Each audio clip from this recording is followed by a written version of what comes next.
Good morning, everyone. Good morning. Good morning. Good morning. Another fine Wednesday morning here in the city of Philadelphia. Welcome to another coffee break chat. I'm your host, James Jackson, executive producer, Light Beef Productions, he, they pronouns. It's been a busy week. We've got a pretty good show for you today. Talking about the most difficult thing is a decision to act. The rest is merely tenacity. Um, that's a quote by Amelia Earhart, another in our series of quotes for Women's History Month this month. If you don't know who Amelia Earhart is, famous groundbreaking flyer pilot, went missing on her around the world attempt.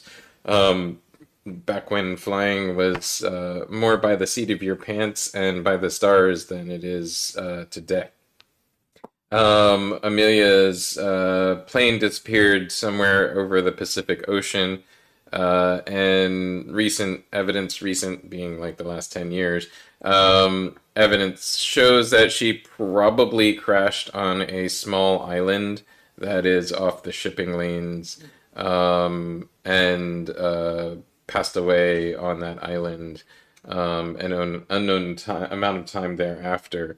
Um, it was a time when women didn't have the right to vote. They didn't have equal opportunities to men, and Amelia proved that women were just as capable as men in areas that men didn't think that women could be.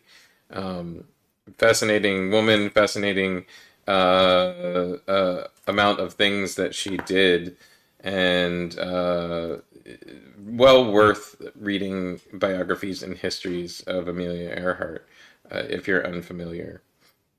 So some of the topics for today, uh, the Oscars, of course, I don't usually talk about the Oscars at all. I hate the Oscars, but everybody spent at least 48 hours talking about Chris Rock and him getting slapped. I'd like to talk a little bit about it and relate it to how January 6th happens. So we'll talk about that a little bit. Theater Week. Here in Philadelphia, we have Philly Theater Week. It is starting this weekend. The kickoff is tonight. Philly Theater Week is produced by Philly Theater, the nonprofit organization that promotes and advertises Philadelphia theater events. And if you go to phillytheater.org, you can find a list of all the events happening at Philly Theater Week, as well as a lot of other information about production companies around the city. So check that out. We'll be talking about Cawthorne, um, and his weird, unprompted admission that he has been part of several questionable things in the DC area, including watching a person do a bump of cocaine in front of them. Um, Anyway, we'll be talking a little bit about that, and how it leads to other interesting folks being part of our government. We'll be talking about the Westchester schools and the astroturfed folks that are demanding records that they cannot get, that they should know that they cannot get, but demanding records of LGBTQ students, and the number of times they've been referred to counseling, the number of times they've been referred to the office for behavioral issues, uh, And all because one person who is part of a political action committee and is ostensibly probably paid by that political action committee, decided to take issue with a book that's available in the high school library. And we'll talk a little bit about that. We should have on our guests from South Camden Theater Company with their piece Terminus. Don and Connie are having a little bit trouble logging on. Meg is trying to help them out.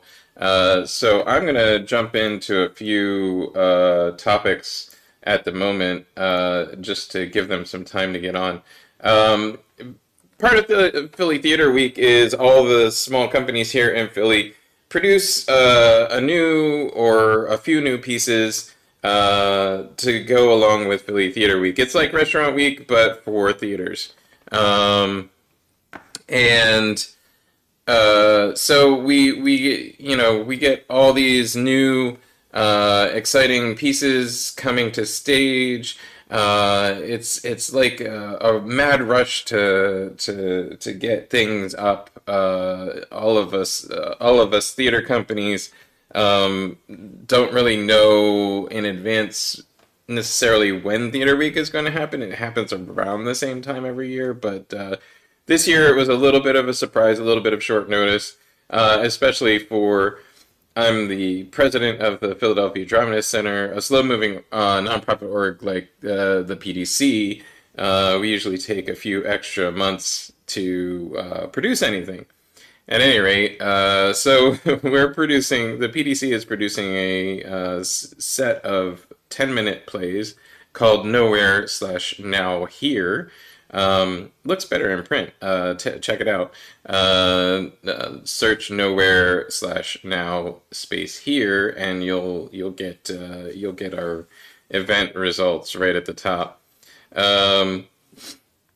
Nowhere Now Here is a bunch of 10-minute plays that were written by members of the PDC, and we are producing them really quickly with just a couple of hours of rehearsal, and they'll be put up for you at the Ethical Society. The Ethical Society in Philadelphia is right off Rittenhouse Square, and it has a lovely auditorium that you'll be able to come check us out and watch the plays. Also this week, I'm working on Catholic Guilt, Kelly McConn's one-woman piece that she's done a couple of times. And we're remounting it for Philly Theater Week. There'll be 2 performances, one on the 1st and one on the 9th.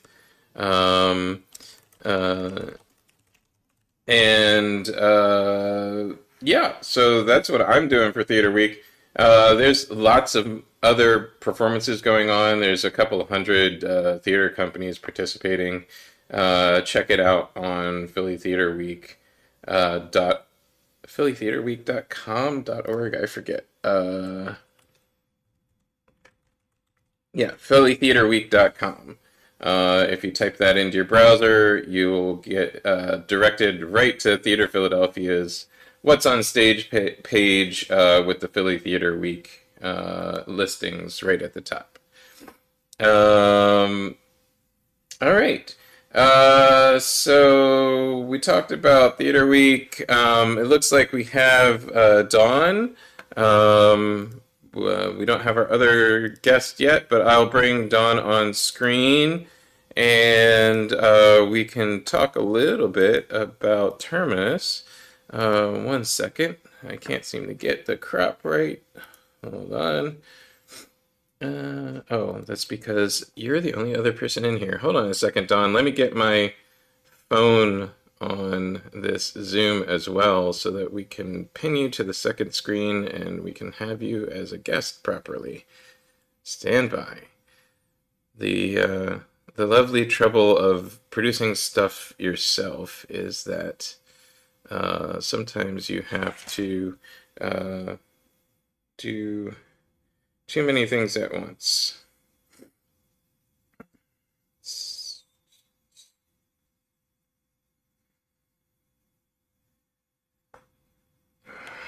Hold on 1 second. Yes.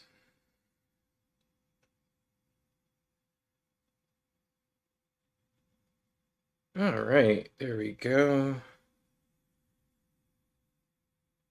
All right, there we go.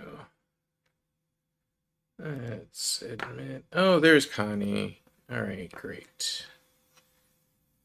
We should be able to bring you both up in a moment. Hey, Connie, how's it going? Let's pin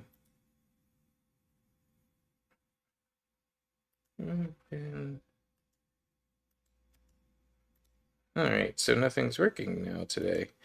Wow, what a tough morning. Hold on 1 second, folks. There we go. Pin to first screen, pin to second screen. There we go. And let's bring all three of us up on screen.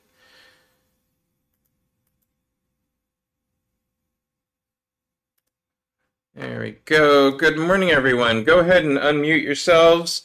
Let's get some introductions. Dawn, if we could start with you, your name, your pronouns, what it is you do, and a little bit about your company. Okay, well, my name is Dawn Varva. I use the pronouns she, her.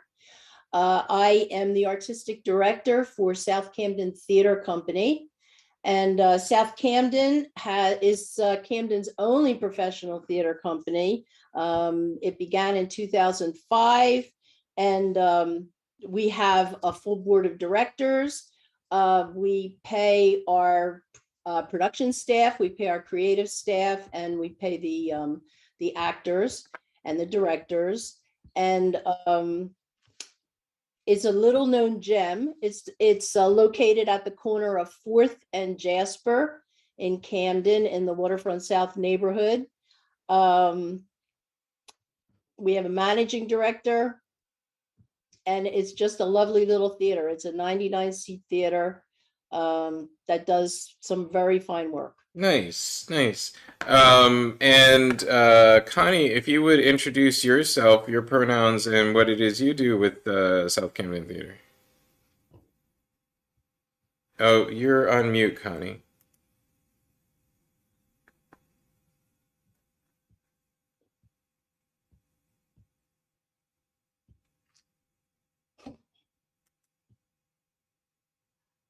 All right. Nope. There you go. You're unmuted. Let's start your camera again. There you go. All right. Introduce yourself, All right. your pronouns, what it is you do. I am Connie Norwood, and I am recognized as she and her. Awesome. And go ahead. I direct. Great. And you're directing Terminus?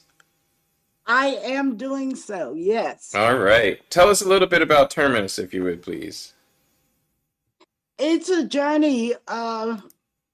It's twofold, actually. It's about dealing with someone that's going through dementia or Alzheimer's. It is dealing with secrets, family secrets that you have hidden for a very long time. And in the state that she is in, her name is Eller. And so her journey is letting all the secrets come out. I've been using a saying which I thought was extremely appropriate for this. I'm a big fan of I, Claudius. And one of the scenes, he says, let all the evils that lurk in the mud hatch out. This is definitely what that play is about. It's about the things that we hold back. And so she's looking for redemption. She's looking to clean her slate, but it's a fight. It's a battle. And her haunts, we have a lot of things going on in here, but it's a story that I think resonates with a lot of families. It's nothing new. And it's not just a black and white issue. It's anybody that mixed races and marriages and the generations get lost or denied. it's about owning up to what you have done. Great.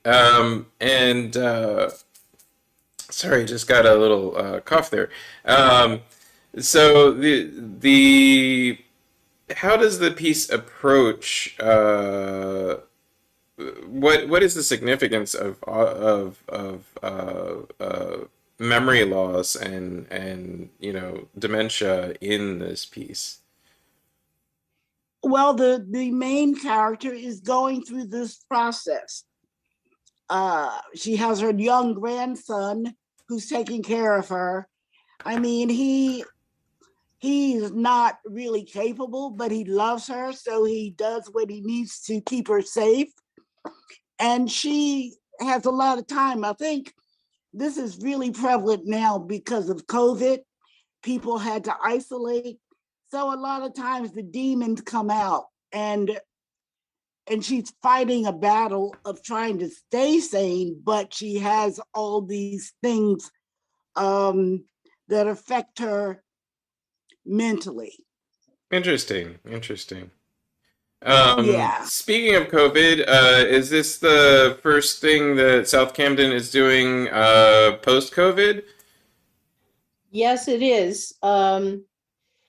We had originally been going to start back in October to November, but COVID reared its ugly head, and we had to, we decided that we would cancel that first performance. So we rearranged our schedule. So now our opening comeback from COVID opens April 22nd. And what we've done is we've taken the show that should have been April 22nd, which is Incorruptible by Michael Hollinger, and we've moved that to the end of the season instead. So hopefully we'll get through all 5 Fingers crossed. Fingers crossed, that's right. Yeah. All right. Are you continuing any COVID precautions? Are there any things that the audience should consider as they come back into the theater, especially South Camden Theater? Most definitely. Their temperature will be taken. Masks have to be worn the whole entire time in the building. Sanitizer is available. Like I said, as soon as they come in, they get their temperature. It's pretty much what was going on in New York as well. Mm-hmm. And so we are right here in Philadelphia, Camden, following the same protocol. And also, I believe we're showing vaccination cards as well upon entrance. Yes. Yes. Great. That's excellent. Like a lot of people are having various reports of like people completely abandoning masks or being relatively unsafe as far as that goes. But it's not like the whole pandemic is over. It's just we have a lot less deaths per day, but we still have deaths every day from COVID and almost everywhere in the United States. It's frightening and troubling. We should probably definitely still continue using masks and COVID precautions where available.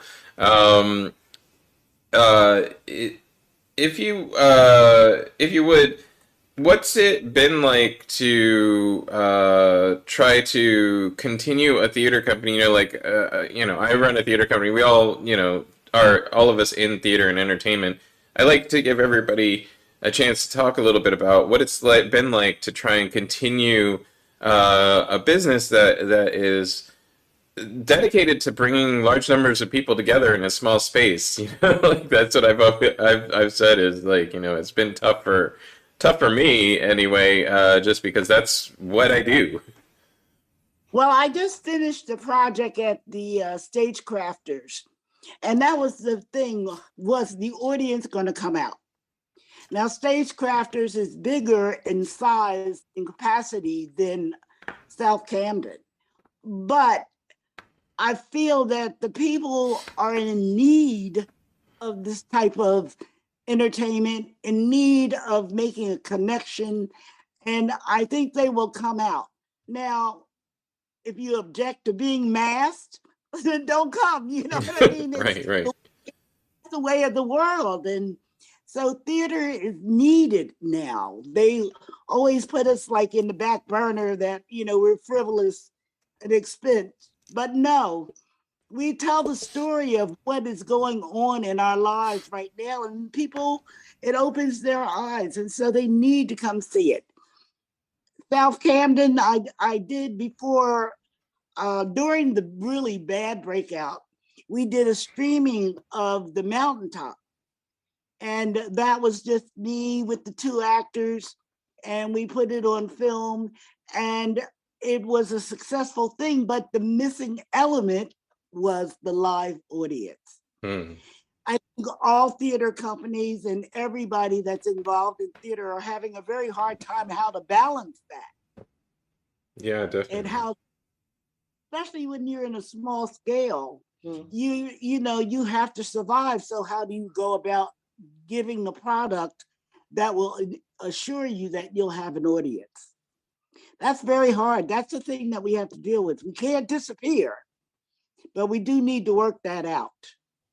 Yeah, definitely. Yeah, we've we're approaching Theater Week here in Philadelphia. Starts the end of the week. We'll begin Theater Week, and it's an interesting foray back into live audiences. Most of the companies that I've seen for Theater Week are having basically live only productions. The PDC, we're having a hybrid production, but it's so much more difficult to do a hybrid production because we have to worry about twice the number of crew, et cetera, and we're even the promotion of it. It's very confusing for audience members to receive the promotion and understand I can join this digitally or in person. But yeah, it's like producing 2 shows at that point. Most of the companies I've seen are doing just in-person shows, and I think it's going to be an interesting test of both audience appetite and COVID precautions. Making sure that nobody gets sick. Everybody's taking some sort of COVID precaution, of course. I'd like to. When is Terminus playing? Terminus opens on April 22nd, and it runs Friday night, Saturday night, both at 8 o'clock, and Sunday afternoon at 2 p.m. And it runs for 3 weeks. Excellent. And where can people get tickets? People can go online to southcamdentheater.org, and you will see a link there. Not only to buy tickets for Terminus, but you will see what's upcoming for the rest of our season, or if you want to become a subscriber, or if you want to donate some money, you can do all that online. The donate part is important. Absolutely. Believe it or not, people get sick of both theater companies and nonprofit radio asking for money all the time, but we need it. We do need the money, and it helps. We have to pay people, and our ticket prices need to remain relatively low, so that people will go. And it's not easy to both pay people and get reasonable ticket prices. Cost of production has gone up, just like the cost of living. So. Absolutely. And South Camden, go ahead, Connie. No, that was it. South Camden believes very strongly in paying people for their creative efforts and their time. So it's very important that, we also, in supplement to ticket sales, get donations. And we are very fortunate that we have some pretty large corporate sponsors that help us out too. Nice. I didn't get to go over with you guys the format of the show just because you weren't able to join ahead of time. But just so you know, and my regular audience knows this, but I'll explain it for folks that might be new here. We usually start the day by talking about a theater piece with theater professionals or some sort of art piece, and then we kind of segue into a bunch of topics for the day. They range anywhere from, they're mostly political, but we like to talk about things. As theater professionals, as artists, all of us artists, we tend to have opinions and talk about things through our mediums because that's what we do. I always have my guests who have talked about their piece for 20 minutes or so talk about the topics with me. So some of the things that have come up, and the first one I'd like to segue into here is, of course, the Oscars. We have all seen lots and lots and lots of people talking about the slap heard around the world. Will Smith slapping Chris Rock because of what he said about Will Smith's wife. It was in the form of a joke, but I'm curious to have this conversation with fellow artists, fellow performers, because a lot of editing happens in like theater, in a collaborative process like theater, where you have like 4 or 5 people at the very least contributing to a piece. Even the one woman piece that I'm doing later in the week, Kelly McGunn's Catholic Guilt, there have been 10, 15 people who have had input into the script as it's been going along, and we're constantly in the rehearsal process asking questions about, is this appropriate? How far can we push the audience? Is this something that the audience, do they deserve an out? Should we make sure that they're okay with this first before proceeding? There's all these things that we talk about and consider in a collaborative process. What are you guys' thoughts? And feel free to jump in, talk over each other, whatever you need to do, or talk over me, interrupt me at any time. What are some of the things that you do in your process of developing a piece? Where I can't think of a time where that joke would have made it onto stage if I was developing the piece, if there's an actual, and there are actual writers for the Oscars. It's not like these folks just go up and randomly say something. Right. Yeah. They have rehearsals. Yeah. So how does something like this make it up on stage? How do you end up with a joke about somebody's medical condition making it up on stage in the first place? Well, that's the thing. You've watched the Oscars in previous years where you had a streaker go by, Mm-hmm. You've had that kind of craziness. And we're at a point now where everybody is sensitive. Everybody is sensitive about one thing or another. And I'm sad that it happened. I don't think, and probably a lot of people in the audience said, yeah, because they want to get their own too, because they've been used as butted jokes and things like that and not necessarily appreciated it. He just went a little further. But we're all kind of figuring out, what do we do now? Who are we now? And how do our standards and morals, and what is it that we need to do to make our personal lives rewarding or livable? We're at that state. During the whole COVID thing, I was very disappointed in the United States because we got prolonged in the illness. We got dragged in and almost to the bottom and not really fighting like the other countries were, surmounting it, working together, getting it together. But that didn't happen here. And we're supposed to be the big melting pot where we are supposed to be one, united as one. Well, that didn't happen. And so you have all these fractions of people and what they believe and how they go about their daily lives. It's just it's been an interesting, I can't wait for the playwrights to start writing about it. I can't, it's not just about COVID, but the impact that it made on humanity. It made a huge impact. I mean, there were good things as well as bad, but it was a big change, especially for us spoiled Americans.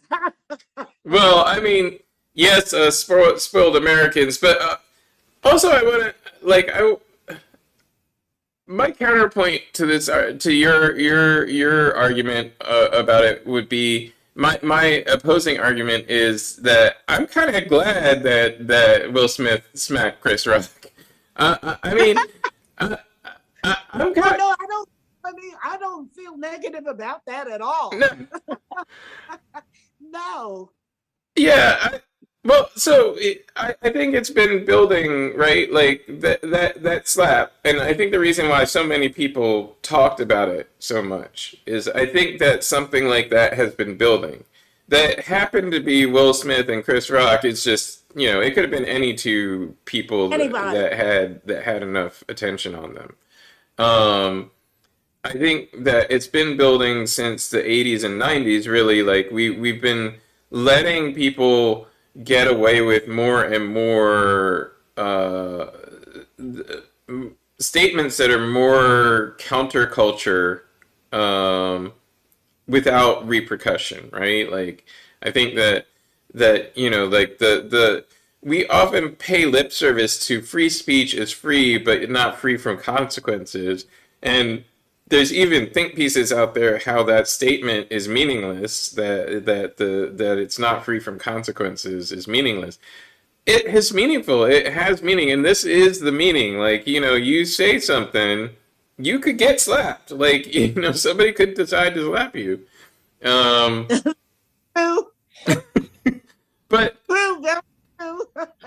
But I think we've been providing like a protection for people to say what they want to say, and I think that maybe it's about time somebody, got to the point where they were so frustrated that they actually did something about it. That's my counter argument to it, but yeah. Well, no, I mean, not that I agree that anybody should get up and slap anybody, because that's sending exactly the message we've been seeing for the past 4 years anyway. But I mean, that's exactly what we saw people, and we still see people getting up and saying whatever they think, no matter how outlandish it is, and nobody does anything about it. I mean, we're just like, oh, well, they don't mean it. Well, they do mean it. Yeah. I mean, that's the thing about living in the fishbowl. When you make it in the arts in the way that you do, you're open to those kind of things. And it's hurtful on some points, usually, on a smaller scale, you keep it to yourself or you'll say it to somebody. But anybody, when you put it out in the public like that, and you leave that person vulnerable, which is what he did. I'm not talking about Will, I'm talking about Chris, the comedian. And it's the mean-spiritedness that is allowed now. Mm-hmm. It is also, anything goes, you're a celeb, you get the money, you can take it, but there's still people, they still have personal problems in their lives, Well, I mean, so the reason, so you're right. I don't want to see audience members jumping up and like slapping an actor because they said something, or like heckling a comedian is a time-honored tradition. Feel free to heckle them, but it is a bad message to send. But at the same time, like I said, I'm kind of glad it happened, because I think it's about time that it was demonstrated that this can be a result. You can, with only words, drive somebody to such a place of anger that they reciprocate it with physical violence, because that's how hurtful your words were. it was hurtful in a physical sense, and that's what caused an otherwise peaceful man. I wouldn't think that anybody would say Will Smith is a violent man. I mean, we've had arguments, folks writing think pieces that, oh, he's an abuser and he's violent, but I would say that his public history is pretty clean on this point. Anyway, but yeah, go ahead. Let me just point out that to me, like, we've become such a violent society that if we don't like something, that's how we react right away. Or we take out, look at what just went on this week in Philadelphia, where somebody was unhappy with somebody at a red light and, and shoots them. I mean, this happens all the time. Road rage incidents. You're mad because the person didn't move fast enough, so you just pull out a gun and shoot them. I mean, and truthfully, I like to travel. I travel a lot overseas, and this is the only country I know where everything is solved with a gun. I mean, when you go to Europe, people don't solve things with guns. And I just think that, I mean, think back in our history, we had plenty of comedians that were abusive. Look at Don Rickles. I couldn't believe some of the things that Don Rickles used to say to people, but nobody ever I don't remember anybody ever getting up and slapping or punching him. I think that Don Rickles faced a little bit of physical violence in his career. I mean, I could be wrong. Possibly. He was on retainer. Yeah. I'm quite sure he did. We just don't know about it.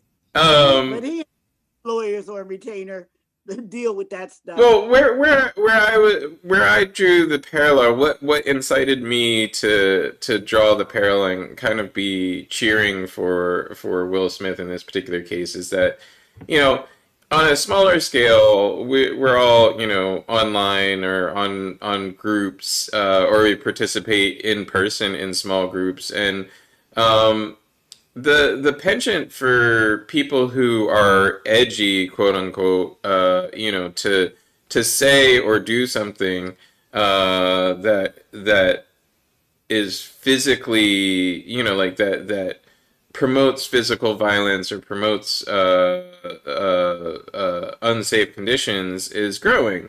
I'm a member of a message board that is about boat owners, on the Delaware River, and there's an article recently released about how a lot of environmental groups and water use groups want to reclassify this section of the Delaware River next to Philadelphia into a primary contact use. That's an EPA term for a body of water that can be used for swimming, paddle sports, water skiing, anything where you actually get in the water and touch the water regularly.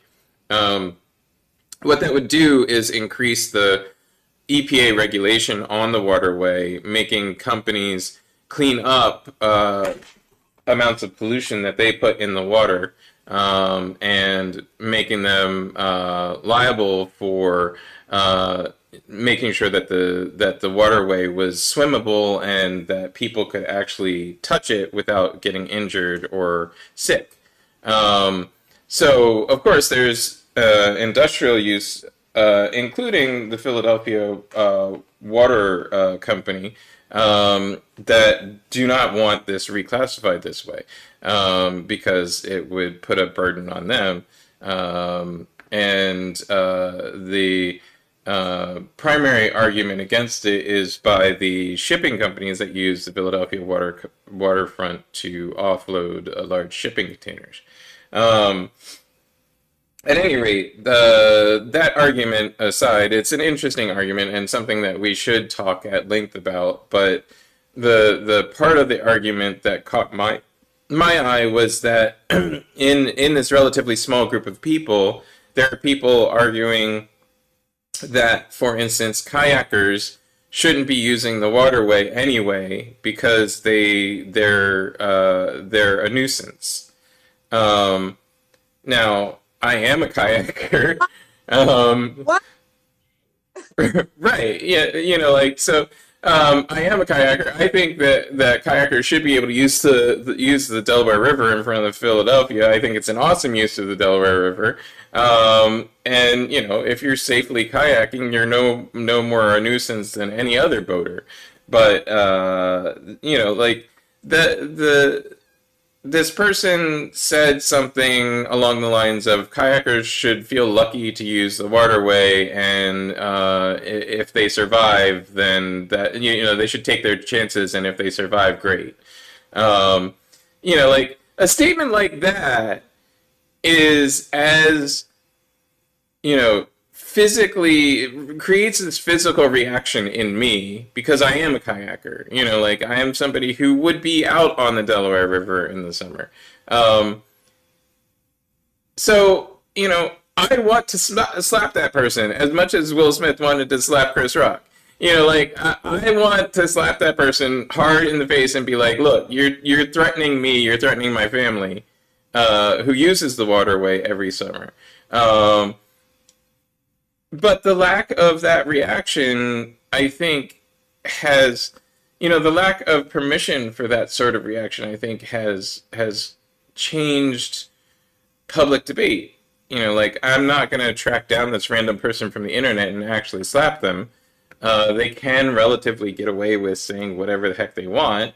There's nobody that's going to stop them from saying something like that. Their comment might get deleted, or you know, they might face the repercussion of you know being slightly ostracized in the community of Philadelphia boat owners. But you know, like nobody's really going to stop them from holding that attitude, or respond in such a way that that attitude is going to change. You know, where do we go from there? How do we affect change, um, in that, in you know, like how do we stop or modify that part of what is, I think it's relatively a modern problem, a relatively new problem, where people feel licensed to say something like that that's you know dangerous or violence promoting, um, without limiting the ability of people to speak freely or promoting violence as a response. Well, there's the rub, isn't it? Yeah. I mean, yeah, how do you, and in regards to going up Delaware, they don't know their history. Who do you think went up and down the Delaware? The Indians and the settlers and everything, using that as a waterway and a way of enjoying each other and the nature. Um, but we're dealing with, this is just not, I don't know, it's not entitlement. I don't know exactly what it is. It's about, it's always, the bottom line is always about greed, correct? And how much money you have to spend for this to fix that. So it's hard. And then we put in the human factor of how people respect or disrespect people. Mhm. That's where I think the big issue, like when I look at period pieces and I look at their outdoor behavior, it's a lot different, you know. We've come a long way, baby, as they say, or they used to say, but now let's go on to the other side where it's extreme, where you can't even say, oh, excuse me, but you stepped on my foot, without it becoming a major altercation between you and that person, when all it would be was, oh, I'm so sorry.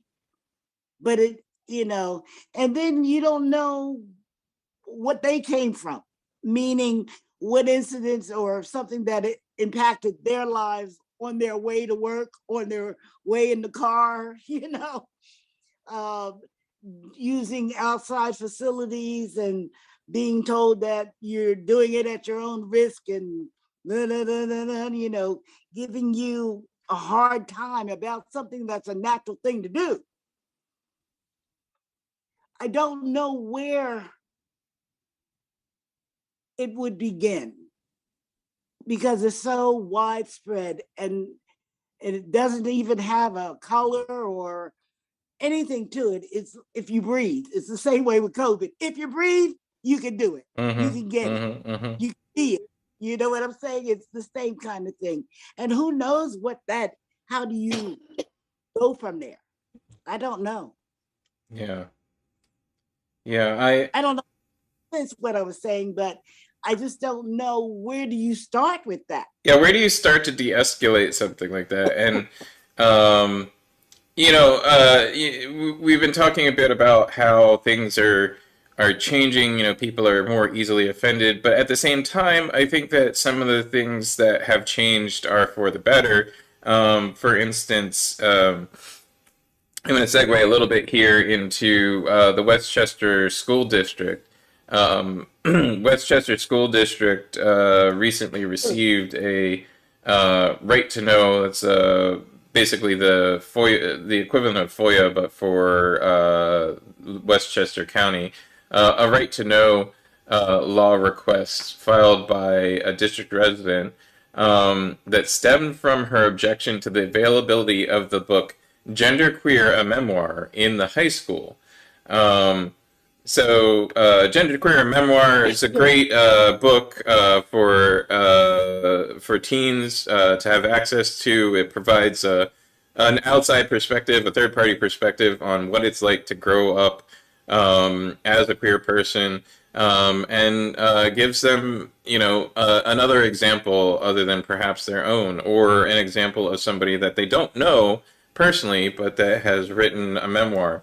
And when I was growing up, we were always told memoirs are great because you can really see what somebody was thinking, and you can learn about somebody without having to rely only on your own personal experiences. I agree with that. That in theory, I think that memoirs are a great way to learn about other people's experiences. At any rate, this woman made a request for all of the records of the school district that would pertain to percentage of LGBTQ students in the district, number of referrals to guidance counselors regarding those students, and how many times the book had been checked out. The district responded, basically saying, well, we don't keep those kind of records, but here's the number of times that the book has been checked out. They, of course, did not provide the names of the students who had checked out the book, because that would be against the law as well. Yeah. But they did provide the number of times it had been checked out. The school district went further in public statements, and I think rightfully so, because the school district president was very concerned. He's been an educator for a number of years, and he was very concerned that parents realize that this isn't something, A, that they keep track of, and even if they kept track of it, they would not release such records to anybody, no matter what the request was.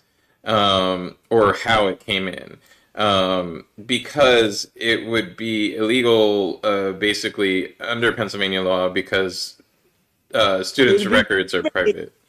Yeah. Yeah.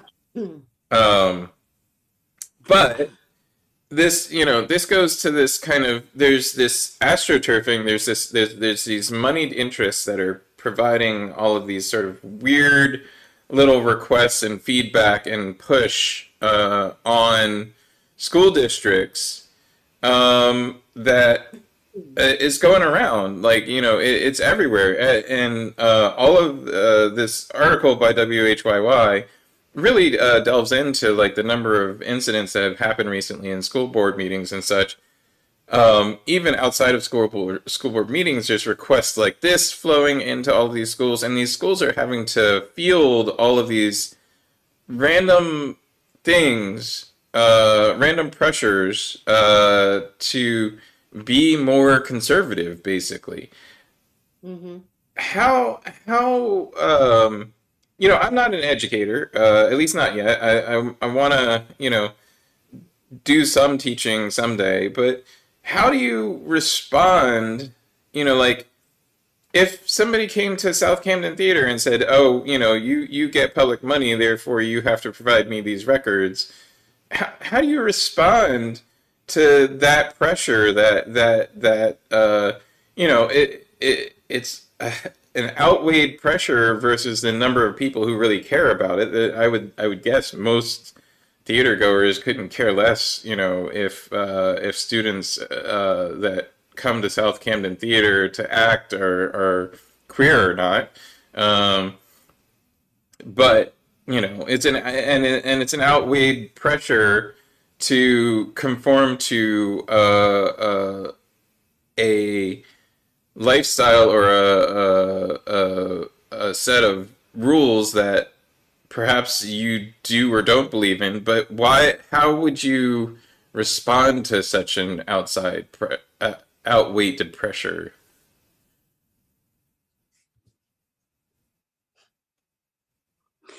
This kind of reminds me of when somebody has been powerful and that their power is declining, they pull out all the stuff to stop progress. And I think this is one of those things.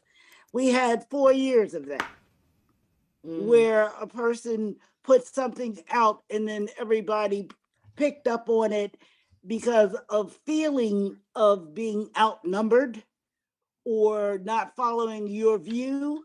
I mean, we could look back in history and it's always been that. You could go to Salem witch hunts, you could go to Black Panthers, how they got termed as being a radical group, even though but it's because of what they did.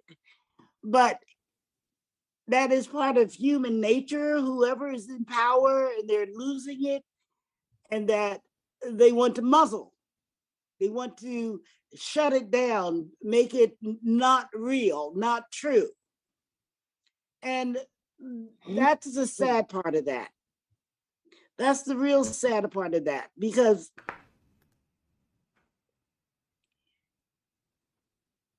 we are ever evolving.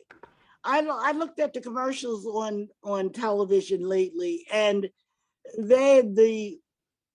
I know that's dollars that they're looking at, but it's more inclusive. There's so many different body types, different faces, people you never saw in commercials before. You're now seeing them as real people, consumers that are in the world, that they're being paid attention to or given acknowledged that they exist. And it gets when people get scared of change. There's always going to be this kind of kickback, always. I agree. These are people who are afraid. They're afraid because they don't understand, and they see that their worldview is changing. And the thing is that you can't, you used to say you can't stop progress. You can't. And if we don't continue to evolve and change and be, we will never attain anything great as a country, as a race, as a species.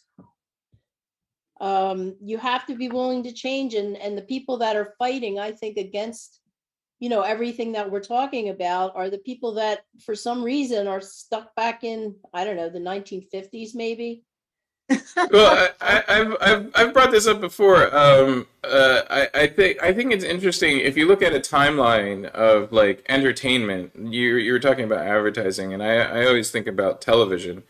If you look at a timeline of entertainment, there was a period in the late '60s, throughout the '70s, and even a little bit into the '80s where television shows were super diverse. Like every cast was mixed ethnicity. You didn't have the problems of having casts called out for color, like color specific casting.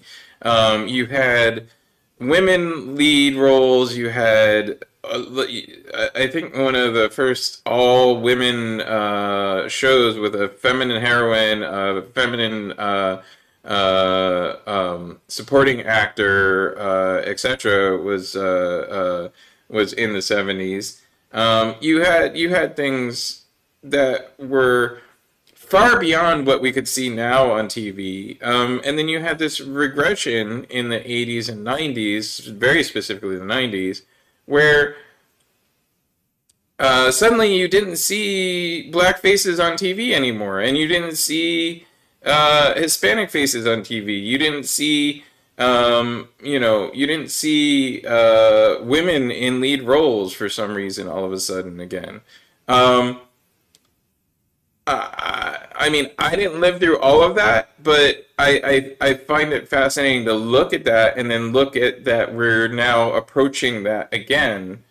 Um, where where did we go wrong? Where did we get set back? Why did we suddenly have this, like, period where where all of these problems cropped up again in entertainment and advertising?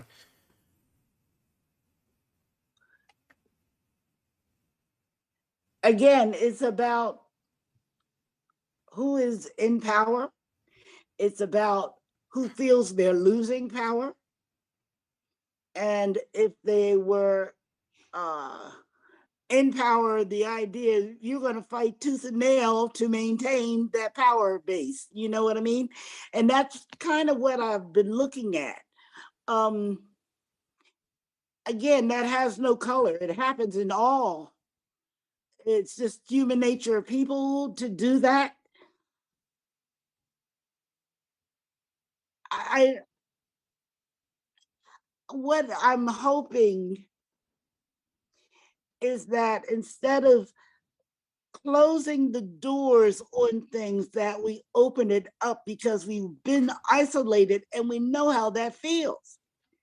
And again, the disease itself knew no color, no economic boundaries, nothing. And it should be the same in healthy times as well. But someone always got to be the top dog, or somebody got to put somebody down in order for them to feel like they're the top dog, or your opinion doesn't matter because you're not the top dog, I am. I mean, but if you look through history, it's always been like that. And it's just that we can't magically make it go away because we're so diverse and different. And how you feel about one thing is different, and not finding a cohesive way of surviving together. It's very interesting that majority of the new horror shows are about zombies. I mean, all of a sudden we're being inundated with zombies all of a sudden. And it's because it allows for human behavior that is not norm. And it lets you explore that idea. But even so, in treating with that, it's kind of brutal. And it's kind of not nice. Putting it silly, that's silly for me to say that, but it isn't. It isn't nice. It isn't, is this how we're going to be? An alien comes and we're going to automatically make him a prisoner, those kind of things, that it has similarity to what's happening on Earth in real time. I mean, look at Ukraine. That makes no sense at all.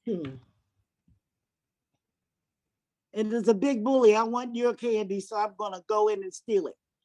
Or you don't believe what I believe, so let me just get rid of you. I mean, the history books are filled with this. And so I don't know how we would go about it. Where is the utopia? I don't even know if there is. You know what I mean? I don't know. I really don't know.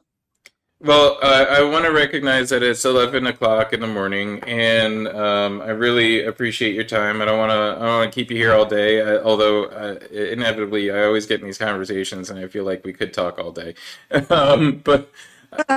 But we all got stuff to do, and I want to thank you for joining us. Any final thoughts? Anything last minute that you want to say before I let you go?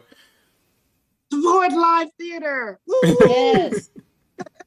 All right. Thanks so much for joining us this morning. Thank you, Connie. Thank you, Dawn. I'm going to go on screen by myself here for a few minutes. Feel free to stick around in in the Zoom. If you want to talk to me afterwards, or feel free to drop off if you need to. Thank you so much, and to my audience, go ahead and check out South Camden Theater's website.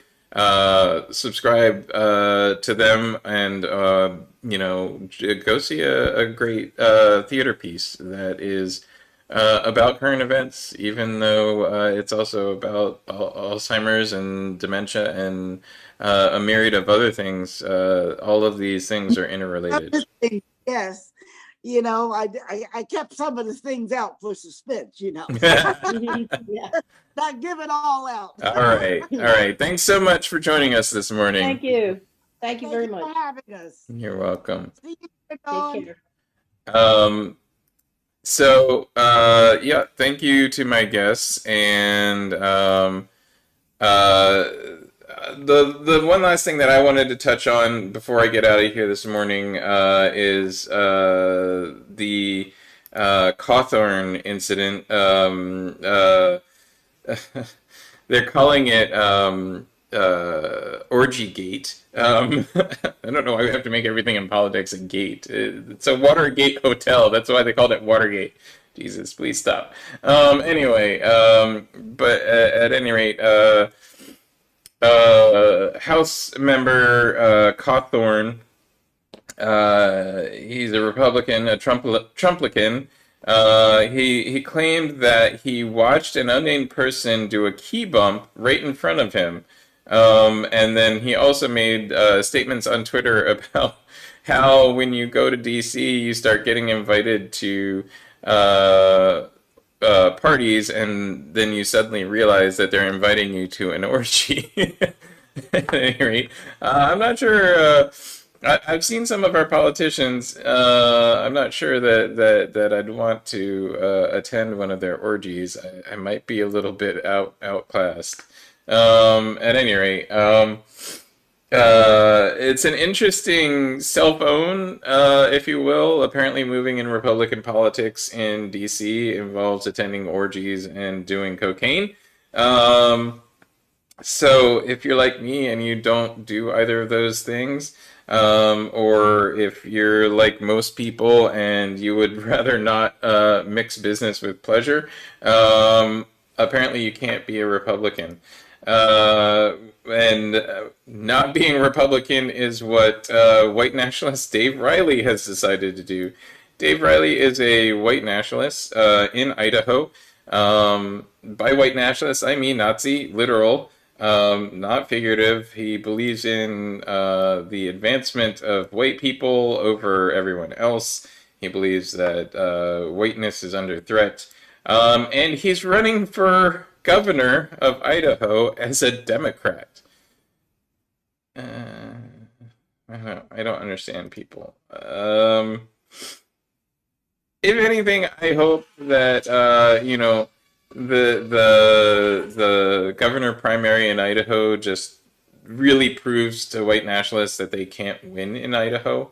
Even though there's a lot of white nationalist folks in Idaho, I hope that this proves that Mr. Riley's political beliefs and beliefs about humanity are so far afield that nobody should try and hold political office while holding these types of beliefs. At any rate, it's been a lovely Wednesday morning. Thank you so much, everybody, for joining me. Please tune in again next week. We'll have a guest for you on the 6th. It looks like it's going to be Sean McDermott, director of In Love and Warcraft at Players Club of Swarthmore. And they'll be here on the 6th. We're going to have a few more weeks of shows. We're almost at the end of our run for this series of shows. We have, it looks like 1, 2, 3 more shows left on Wednesdays, and we'll be taking a short break. Everybody needs a break every once in a while. I do these shows weekly, and it's tough. It's tough on my associate producer as well. So thanks, Meg, for always holding down the fort and getting all these things up on the chats, and helping out. We really appreciate you tuning in. Please tune in every Wednesday, and join us for another coffee break chat. Subscribe to us on YouTube, on Facebook, Twitter, Twitch, and Mob Crush are all the venues that we currently go out on every Wednesday. Please subscribe to us on all those places or any of them that you use regularly. Hit the notification bell, hit like on the broadcast. It helps our broadcast reach more people. Reshare it on your timeline, or wherever you would like. And if we say something that you find particularly interesting, just pull a quote and reshare it on your medium of choice. But also, if you feel like supporting us, we're doing important work other than just the podcast. We're doing some investigative journalism and some documentary work. And you can find out all about those projects by joining us on Patreon, patreon.com/lightthiefproductions. We have memberships for as low as $1 a month. $5 a month gets you insider information. Above that, you get more insider information, and you learn about other projects that we are working on. At any rate, thank you so much again for joining us. Hope you enjoy the rest of your week, folks, and we'll see you next week.